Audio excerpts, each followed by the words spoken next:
흉년이 들었죠. 그래서 아브라함이 어디로 내려가려고 그러죠? 애굽으로 내려가려고. 애굽. 왜 애굽으로 갑니까? 애굽은 나일강이 있어요. 강이 있어서 물이 풍부합니다. 그 4대 강의 발상지가 다 강 부근이죠. 그래서 이 아브라함도 흉년이 들었을 때 가나안 땅에 머물지 못하고 애굽으로 내려갔어요. 그런데 이삭 때에도 흉년이 들었어요. 그래서 이삭도 어떻게 하죠? 애굽으로 내려가려고 하는 거예요.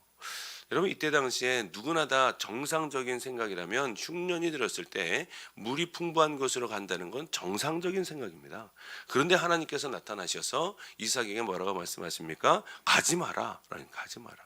내가 내게 지시할 땅으로 가야 된다라고 말씀하시면서 이 땅에 거주하면 내가 너와 함께 있어 내게 복을 주고 내가 이 모든 땅을 너와 내 자손에게 주리라. 내가 내 아버지 아브라함에게 맹세한 것을 이루어 내 자손을 하늘의 별과 같이 번성하게 하며 이 모든 땅을 내 자손에게 주리니 내 자손으로 말미암아 천하 만민이 복을 받으리라 라고 약속을 해주시는 거예요.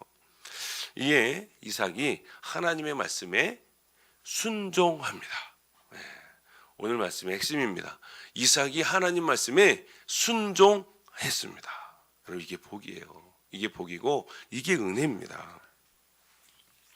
그랄 땅에 거주하면서 이제 이삭이 자기 아내를 아버지처럼 누이라고 또 속이는 거예요. 그럼에도 불구하고 하나님은 이삭에게 복을 주시고 형통케 하십니다. 오늘 말씀을 통해서 이삭의 삶을 어떻게 이끌어 가시는지 말씀을 통해서 보도록 하겠습니다. 첫째는 복을 주시는 하나님이세요. 12절에 보면 이삭이 그 땅에서 농사하여 그 해에 100배나 얻었고 여호와께서 복을 주심으로 라고 기록하고 있죠. 이삭이 그 땅에서 뭘 했어요? 농사를 지었어요. 여러분, 좀 이상하지 않아요? 이삭의 원래 본 직업이 뭡니까? 목축업이 목축업, 양치고 염소치고 소치고 이러면서 유목민입니다. 유목민. 그런데 어떻게 농사를 합니까? 근데 농사를 했어요. 왜 농사를 했는지는 성경에 자세히 나타나 있지는 않습니다. 그런데 농사를 하려면 뭐가 필요하죠? 땅이 필요합니다. 그래서 땅을 사든지 땅을 빌리든지 해야 되는데 그때 당시에 누가 그렇게 해주겠어요? 이방인이 와서 거주를 하려고 하는데 안 빌려주는 거예요. 그래서 아마 이삭이 버려진 땅을 개간해서 농사를 하지 않았을까라고 추측을 하는 거죠. 그렇다면 그 땅에서 농사를 짓기 위해서 이삭이 얼마나 많은 노력과 헌신을 했을까요? 농사에 대해서는요, 아무것도 몰라요. 그러니까 거기에 살고 있는 사람에게 도움도 받고 조언도 듣고 이러면서 농사를 하지 않았겠습니까? 그런데 더 놀라운 사실은 오늘 12절에 보니까 이삭이 그 땅에서 농사하여 그 해에 몇 배나 얻었어요? 100배를 얻었어요. 여러분, 오늘날도 귀농하는 사람들 보시면 귀농해서 그 해에 100배 얻는 사람이 누가 있습니까? 한 2, 3년 고생하고 한 5년쯤 돼서 그래 이제 좀 농사 좀 할 줄 알겠다 하고 해서 한 5년쯤 혹은 7년쯤 돼서 수확을 거두고 이익을 보고 그러는데요. 이삭이요, 그 해에 농사를 지었는데 농업하는 사람도 아닌데 몇 배를 얻었어요? 100배를 얻었어요. 100배. 그럼 이게 기적입니다. 누가 도와주신 거예요? 하나님이 도와주신 거예요. 100배의 수확이라는 것은 최고의 수확을 이야기하는 것입니다. 최고의 수확이다. 우리 신약성경에도 보시면 씨 뿌리는 자의 비유 나오죠. 30배, 60배, 100배. 최고의 수확을 이야기하는 거예요. 최고의 수확. 하나님이 도와주시니까 최고의 수확을 거두게 되었더라. 여기에서 강조하는 건요, 이삭이 거두었던 수확이 누가 봐도 비정상적이라는 거예요. 이건 기적이라는 거예요. 하나님의 도우심이 없이는 이런 일이 일어날 수 없다는 것을 기록하고 있는 것입니다. 사랑하는 성도 여러분, 이삭에게 복을 허락하신 분은 하나님이신 줄로 믿습니다. 저와 여러분에게 복을 허락하신 분은 하나님이신 줄로 믿습니다. 그걸 아셔야 합니다. 예수 믿지 않는 사람과 예수 믿는 사람의 차이점이 뭔지 아십니까? 이걸 아는 거예요. 누가 복을 주셨냐라는 거예요. 누가 복을 주셨냐. 어떤 사람은요, 그렇게 고백하는 사람들이 있습니다. 예수 믿지 않는 사람이에요. 그런데 내가 열심히 일을 했는데 내가 생각한 것보다 돈을 너무 많이 벌었습니다. 거부가 된 거예요. 그래서 그 사람들은 뭐라고 이야기하냐면 저는 시대를 잘 타고 태어났습니다. 제가 선택을 우연하게 잘했습니다. 혹은 좋은 사람을 만났습니다. 이렇게 얘기합니다. 근데 사실 누가 도와준 거예요?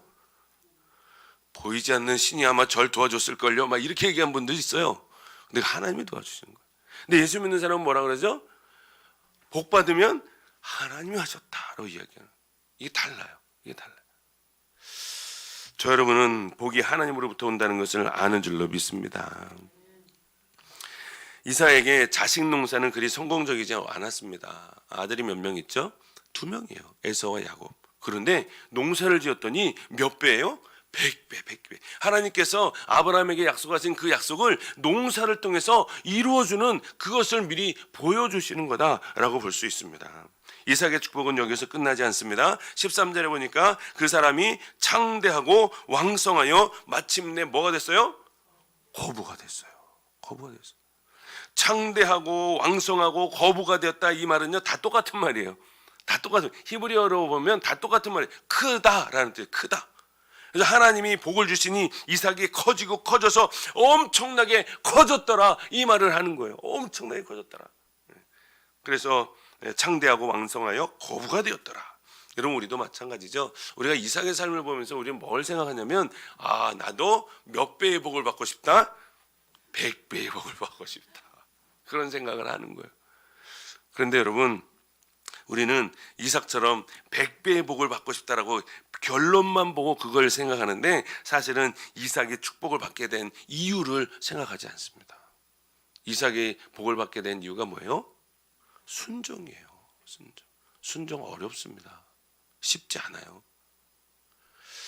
그래서 순종이 제사보다 낫고요. 순종이 제사보다 낫다라는 말은 순종이 제사보다 어렵다라는 말이에요. 어렵다. 여러분, 우리가 하나님 말씀대로 순종하는 게 절대 쉽지 않아요. 내 마음대로 하고 싶고요, 내 뜻대로 하고 싶고요, 내 생각대로 하고 싶어요. 그런데 하나님 그렇게 하지 말라는 거예요. 그런데 나는 여전히 내 뜻대로 살고 있어요. 하나님이 날마다 뭐라 그러시죠? 말씀해 보시면 항상 기뻐하라, 쉬지 말고 기도하라, 범사에 감사하라, 만나는 이마다 그리스도의 향기가 되라, 복음을 증거해라, 하나님의 은혜와 사랑을 증거해라. 그런데 그런 건 안 하고 하지 말라는 것은 또 잘하죠. 싸우지 말라, 시기하지 말라, 다투지 말라, 욕심 부리지 말라, 도둑질하지 말라, 간음하지 말라, 이런 건요 또 얼마나 잘하는지 몰라요. 여러분, 하나님 말씀에 순종하는 게 쉬운 게 아닙니다. 근데 이 이삭은요, 하나님께서 가지 마라 하니까 안 갔어요. 누가 봐도 애굽으로 내려가는 게 맞아요. 자기 생각도 그렇고 주변 모든 사람들의 생각도 애굽으로 내려가는 게 맞습니다. 그런데 하나님 가지 말라는 거예요. 그러니까 안 갔어요. 하나님 복을 주셨어요. 여러분, 순종이요 쉽지 않습니다. 그리 만만한 게 아닙니다. 근데 우리는 이삭이 100배의 복을 받으니까 우리도 100배의 복을 받고 싶어 하는 거예요. 근데 여러분, 오늘 본문에 보시면 사실은요, 말씀을 좀 잘 봐야 됩니다. 복 받을 것을 생각하는 것이 아니라 먼저 하나님의 말씀에 순종하는 게 우선입니다. 그게 우선이에요. 이게 순서가 바뀌면 큰일 나는 거예요. 우리 복 받기 위해서 예수 믿는 거 아니고요, 병 낫기 위해서 예수 믿는 거 아니고요, 부자 되기 위해서 예수 믿는 거 아니에요.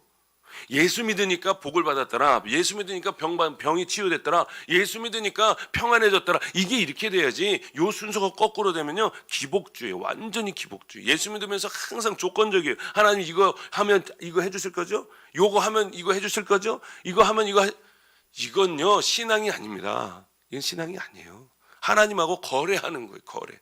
조건적인 신앙, 조건적인. 하나님, 제가 100일 기도할 테니까 이거 해주세요. 아니요. 그런 건 불교에나 있는 거예요. 불교에나. 다른 종교에나 있는 거예요. 인간의 노력과 헌신을 통해서. 그렇지 않습니다. 우리가 예수를 믿으니 하나님께서 복을 주실 줄로 믿습니다. 그런 분들이 계신데요, 돈 굴러가는 게 눈에 보이는 사람이 있다면서요? 저는 그게 안 보이더라고요. 근데 어떤 분은요, 돈 굴러가는 게 눈에 보인대요. 아, 이걸 이렇게 해서 이렇게 하면 돈 버는데 왜 돈을 못 버는지 모르겠다는 거예요. 근데 이분이 사명을 받아서 목회자가 됐어요. 그럼 얼마나 힘들겠어요. 돈 굴러가는 게 눈에 보이는데 목회를 하고 있는 거예요. 또 어려운 게 뭐냐면, 성도들한테 돈 굴러가는 게 보이니까 이걸 가르쳐주면 그 성도가 돈을 벌 수 있는데, 돈 벌게 해서 부자가 되면 교회 떠날까 봐 못 알려주는 거예요. 이게 고민인 거예요. 저는 다행히 돈 굴러가는 게 눈에 안 보여요. 또 어떤 분은요, 돈 굴러가는 눈에 보이는데 목회를 하다가 목회가 안 되니까 뭐 해요?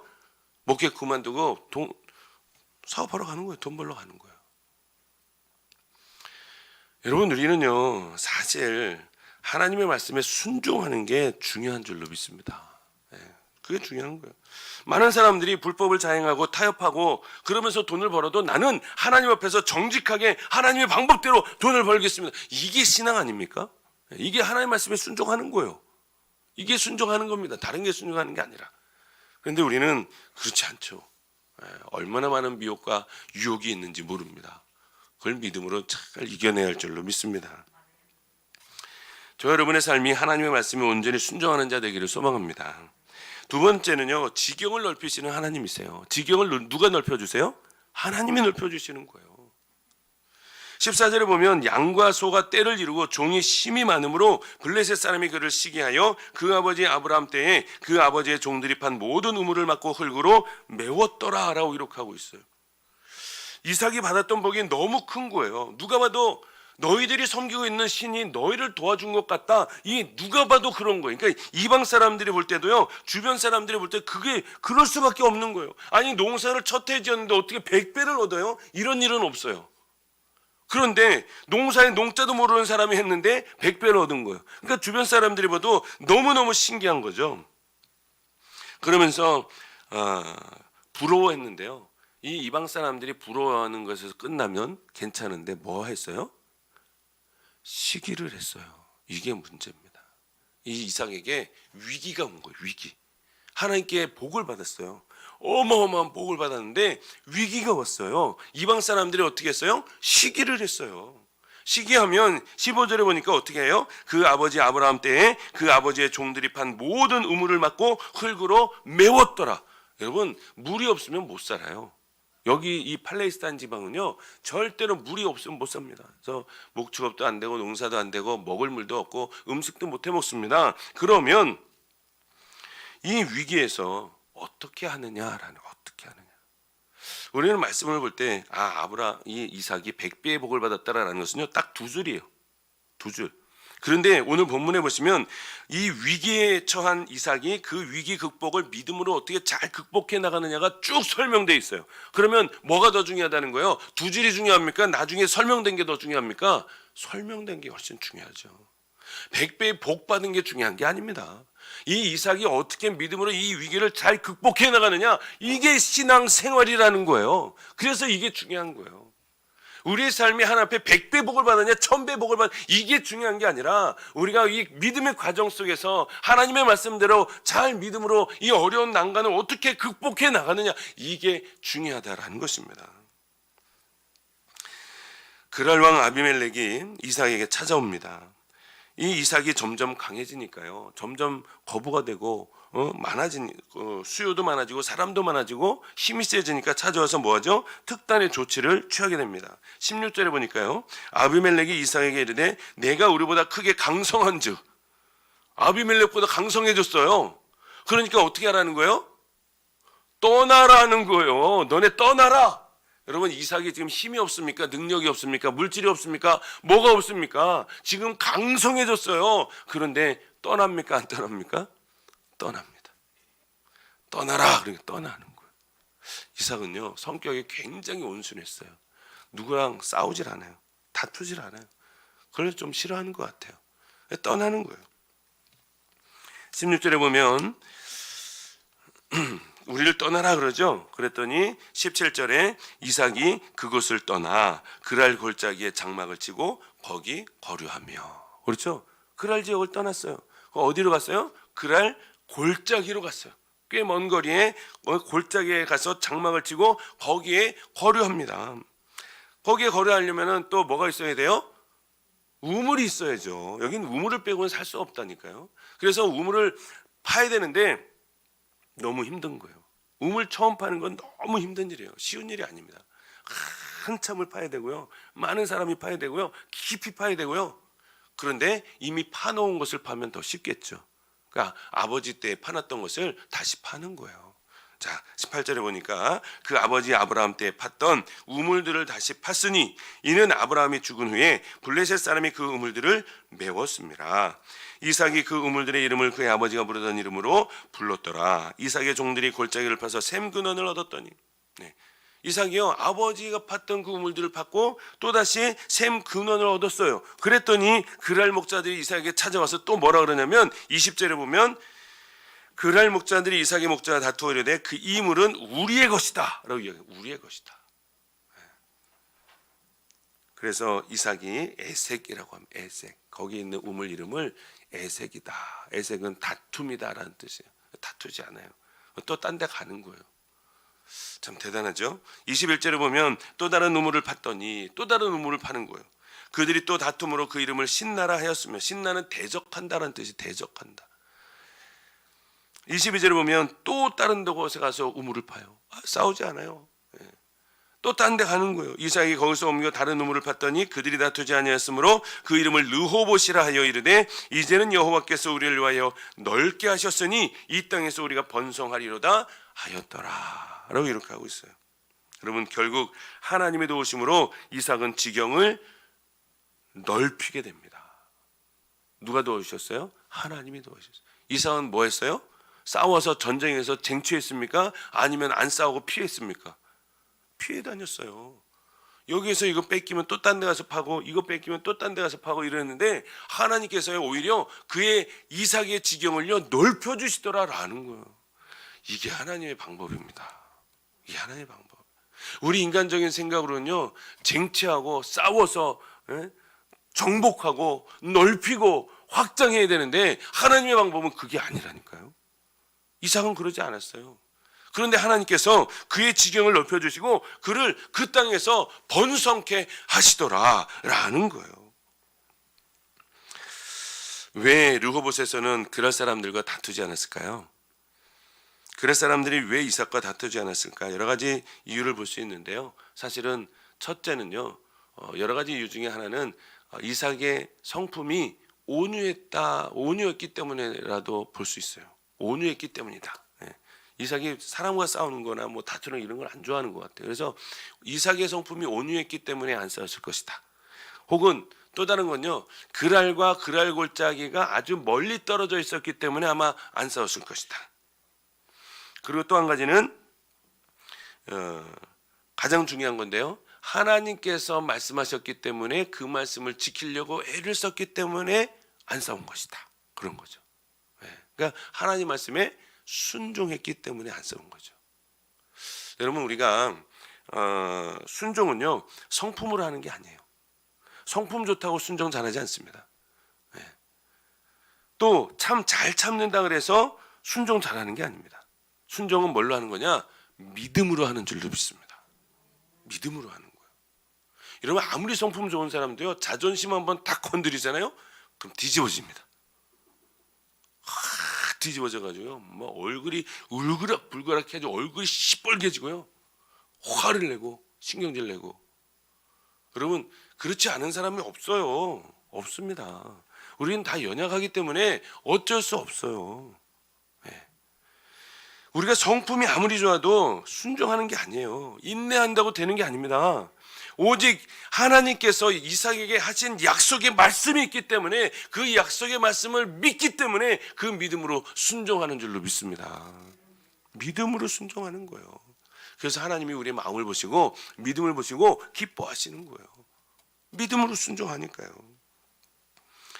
저 여러분의 삶이 믿음으로 순종하는 삶이 되기를 소망합니다. 성품 아무리 좋아도요, 다 거기서 거기에요. 아무리 나빠도요, 다 거기서 거기입니다. 성품이 중요한 게 아니라 믿음이 중요한 거예요. 근데 또 믿음이 좋잖아요. 그럼 성품도 좋아져요. 좋아집니다. 자, 세 번째는요, 제단을 쌓게 하시는 하나님이세요. 23절에 보시면 이삭이 거기서부터 부엘세바로 올라갔더니, 세월이 많이 지났어요. 이제 이삭이 부엘세바로 올라가요. 이 부엘세바라는 지역은요, 아주 중요한 지역이에요. 그 밤에 여호와께서 그에게 나타나 이르시되 나는 내 아버지 아브라함의 하나님이니 두려워하지 말라. 내 종 아브라함을 위하여 내가 너와 함께 있어 내게 복을 주어 내 자손이 번성하게 하리라 하신지라. 이 부엘세바라는 지역은요, 예전에 아브라함과 아비멜렉이 상호간에 언약을 맺은 곳입니다. 그래서 우리 다시는 다투지 말자, 싸우지 말자 이렇게 언약을 맺은 것이었죠. 그때 하나님께서 이삭에게 나타나시죠. 나는 내 아버지 아브라함의 하나님이니 두려워하지 말라라고 이야기하면서 내 종 아브라함을 위하여 내가 너와 함께 있어 내게 복을 주어 내 자손이 번성하게 하리라라고 말씀해 주시는 거예요. 이삭이 얼마나 감사할까요, 그죠? 너무너무 감사한 거죠. 그래서 이삭이 하나님 앞에 세 가지를 합니다. 세 가지. 마지막 25절에 보면 이삭이 그곳에 제단을 쌓고 여호와의 이름을 부르며 거기에 장막을 쳤더니 이삭의 종들이 거기서도 우물을 받더라. 세 가지. 첫 번째 뭘 쌓았어요? 제단을 쌓았어요. 제단을 쌓고 여호와의 이름을 불렀어요. 하나님을 경외하며 살겠다는 거예요. 하나님 예비하며 살겠다는 거예요. 하나님 중심주의로 살겠다는 겁니다. 두 번째 뭐 했어요? 장막을 쳤어요. 여러분, 이삭의 원래 직업이 뭐예요? 농사 아닙니다. 목축업이에요. 그러니까 뭐 하는 거예요? 장막을 쳐야죠. 목축업하는 사람들은 언제든지 이동할 수 있어야 됩니다. 무슨 인생 살겠다는 거예요? 나그네 인생 살겠다는 거예요. 나그네. 세 번째입니다. 이삭의 종들이 거기서도 뭘 팠어요? 우물을 팠어요. 여러분, 이삭이 지금 뭐가 됐어요? 거부가 됐어요. 그랄 왕보다도 더 거부가 돼서 정말 너무너무 큰 거부가 됐는데 이젠 떵떵거리며 살아도 되고 쉬면서 살아도 되고 여행 다니면서 살아도 되고 아주 그냥 그렇게 살아도 됩니다. 그런데 그렇게 살지 않아요. 계속해서 뭐 하죠? 우물을 파고 있어요. 이유가 뭡니까? 하나님께서 우리에게 재능 주셨어요. 달란트 주셨어요. 그 일들을 통해서 하나님 앞에 영광 올려드리길 원하는 줄로 믿습니다. 우리의 삶은요, 사실 성도의 삶 자체가 하나님의 영광과 하나님의 뜻을 드러내는 삶이 되어야 될 줄로 믿습니다. 예배드릴 때뿐만이 아니라 한 주일 동안의 삶도 우리의 직장 생활에서, 우리의 학교에서, 우리의 사업장에서, 우리의 삶을 통해서 하나님의 영광과 그리스도의 향기와 그리스도의 은혜가 넘쳐나는 삶이 되어야 될 줄로 믿습니다. 그걸 우물 파는 걸로 이야기하는 거예요. 끊임없이. 이렇게 할 때 하나님께서는 지경을 넓히시고 복을 주시고 형통케 하실 줄로 믿습니다. 얼마의 시간이 지났죠? 이제 아비멜렉이 또 이삭을 찾아옵니다. 이삭이요, 너무너무 거부가 된 거예요. 세력이 너무너무 세지니까, 강성해지니까요. 28절에 보면 이렇게 이야기합니다. 그들이 이르되 여호와께서 너와 함께 계심을 우리가 분명히 보았으므로. 뭐라고 하는 거예요? 여호와께서 함께하는 걸 우리가 봤다는 거예요. 이방 사람들이에요. 자기네들이 봤다는 거예요. 그러니까 뭐 하자는 거예요? 우리와 맹세하자는 거예요. 앞으로 뭐 하지 말자고요? 싸우지 말자고. 본인들이 불리하니까 찾아와서 이제 싸우지 말자고 언약을 맺자는 거예요. 맹세하자는 거예요. 그래서 이삭이 뭐라 그러죠? 안 된다 그럽니까? 아니면 된다 그럽니까? 네. 그렇게 합시다 그러는 거예요. 그렇게 합시다. 아마 이삭이 하나님을 알지 못했다면 아마 그랬을 거예요. 당신들이 내가 처음에 왔을 때 땅을 빌려줬습니까? 땅을 팔아줬습니까? 이제는 나에게 와서 그렇게 하는 게 말이나 됩니까? 돌아가십시오. 우리가 공격할 테니 준비하고 계십시오. 이랬을 거예요. 그런데 하나님을 섬기는 자이니 그렇게 안 하죠. 언약을 하고요, 약속을 맺고요, 뭐까지 하는지 아십니까? 잔치를 베풉니다. 융숭하게 대접해서 그들을 보내는 거예요. 참, 이삭의 마음이 참 넓어요. 그죠? 여러분, 우리 성도들의 삶이 이런 삶이 되어야 될 줄로 믿습니다. 하나님 기뻐하시는 삶이 이런 삶이에요. 다른 사람이 나를 해치고 어렵게 하고 힘들게 해도 이삭은요, 전혀 개의치 않아요. 하나님의 마음으로 그들을 대하고 그들을 융숭하게 대접해서 다시 되돌려보내고, 원수를 갚지 않고 주님의 마음으로 그들을 용서하고, 참 멋있지 않습니까? 네. 하나님께서 순종하는 이삭의 마음을 보시고, 순종하는 그 믿음을 보시고 이삭에게 100배의 복을 주시는 거예요. 또 번성케 하시는 거예요. 창대케 하시는 거예요. 거부가 되게 하시는 거예요. 네. 여러분, 우리가 이삭이 거부가 된 것만 생각하지 말고 어떻게 해서 거부가 됐는가, 그런 과정을 우리가 좀 잘 봤으면 좋겠습니다. 그래서 저와 여러분의 신앙생활 할 때 정말 하나님의 말씀에 순종하는 자들이 되기를 소망합니다. 그냥 순종하는 것이 아니라 내 뜻과 내 마음과 내 생각을 다 내려놓고 오직 믿음으로 하나님의 말씀에 순종할 때 하나님 기뻐하실 줄로 믿습니다. 그렇다면 그때 하나님께서 우리의 마음을 보시고 복을 주실지 안 주실지 그건 하나님 마음이죠. 복을 주셔도 감사하고 안 주셔도 감사하고, 그래서 사도 바울이 나는 부유함에도 처할 줄 알고 가난함에도 처할 줄 안다 라고 그렇게 고백하지 않습니까? 아무튼 이삭처럼 하나님의 말씀에 온전히 순종해서 형통한 삶을 살아가기를, 그래서 하나님의 영광과 기쁨이 되어지는 귀한 삶이 되기를 주의 이름으로 축원을 드립니다. 기도하겠습니다. 하나님 감사합니다. 오늘도 귀한 날을 허락하셔서 하나님 앞에 예배를 드리고 말씀을 들을 수 있도록 인도하시니 감사를 드립니다. 이삭이 하나님 앞에 믿음으로 순종했듯이 저희들 또한 하나님 앞에 믿음으로 순종하는 삶이 되게 하여 주시옵소서. 하나님의 말씀이라면 온전히 신뢰하게 하시고 세상을 바라보지 않고 세상을 두려워하지 않고 염려, 근심, 걱정 다 내려놓고 하나님만 믿고 의지하는 저희들의 삶이 되기를 소망합니다. 힘을 더하시고 능력을 더하시고 성령의 충만함을 더하여 주시옵소서. 감사드리며 예수님의 이름으로 기도하옵나이다.